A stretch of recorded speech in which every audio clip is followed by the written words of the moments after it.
Welcome to steno dictation. Dictation 5 second बाद शुरू होगा। स्टार्ट।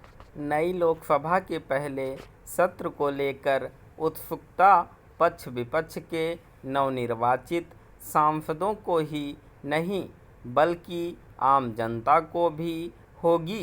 इसलिए होगी क्योंकि यह लोकसभा पिछली लोकसभा से भिन्न होगी।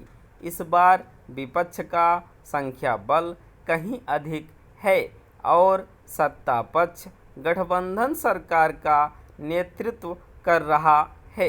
यद्यपि यह गठबंधन सरकार अतीत की गठबंधन सरकारों से भिन्न है क्योंकि उसका नेतृत्व करने वाला दल यानी भाजपा बहुमत से कुछ ही पीछे है।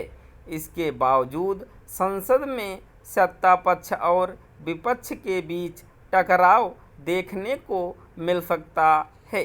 इस टकराव के आसार भी उभर आए हैं क्योंकि विपक्ष को प्रोटेम स्पीकर के नाम पर आपत्ति है।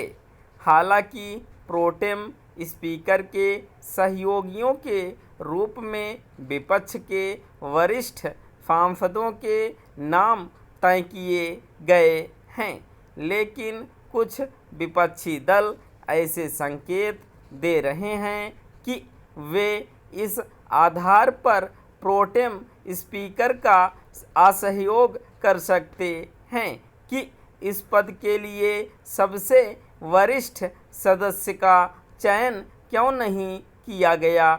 वैसे तो ऐसा कोई नियम नहीं है कि सबसे वरिष्ठ सांसद को ही प्रोटेम स्पीकर के रूप में नियुक्त किया जाए, लेकिन परंपरा यही रही है। अच्छा होता कि इसी परंपरा का पालन किया जाता। जो भी हो, यह कोई ऐसा विषय नहीं जिस पर पक्ष और विपक्ष में तकरार हो। प्रोटेम स्पीकर चंद दिनों के लिए बनाई गई अस्थायी व्यवस्था ही है। बेहतर संख्या बल के चलते विपक्षी का उत्साहित होना स्वाभाविक है और उसके नेताओं की ओर से विभिन्न ज्वलंत मुद्दों पर सरकार को कटघरे में खड़ा करने की तैयारी में भी कुछ अनुचित नहीं, लेकिन इस तैयारी के नाम पर संसद में हंगामा और शोर शराबा करके ऐसी परिस्थितियां नहीं पैदा की जानी चाहिए जिससे संसद चलने ही न पाए।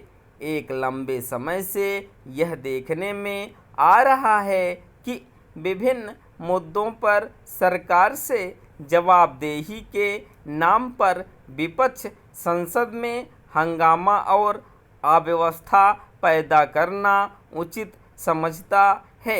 यह सिलसिला बंद होना चाहिए क्योंकि इससे कुल मिलाकर संसद की गरिमा ही गिरती है। जहां विपक्ष का यह दायित्व है कि वह प्रतियोगी परीक्षाओं के प्रश्न पत्र लीक होने की घटनाओं और अन्य ज्वलंत मुद्दों पर सरकार से जवाब तलब करे, वहीं सत्ता पक्ष की यह जिम्मेदारी बनती है कि वह विपक्ष के सवालों का जवाब देने के लिए तैयार रहे। यदि ऐसा नहीं होता तो यह निराशाजनक ही होगा।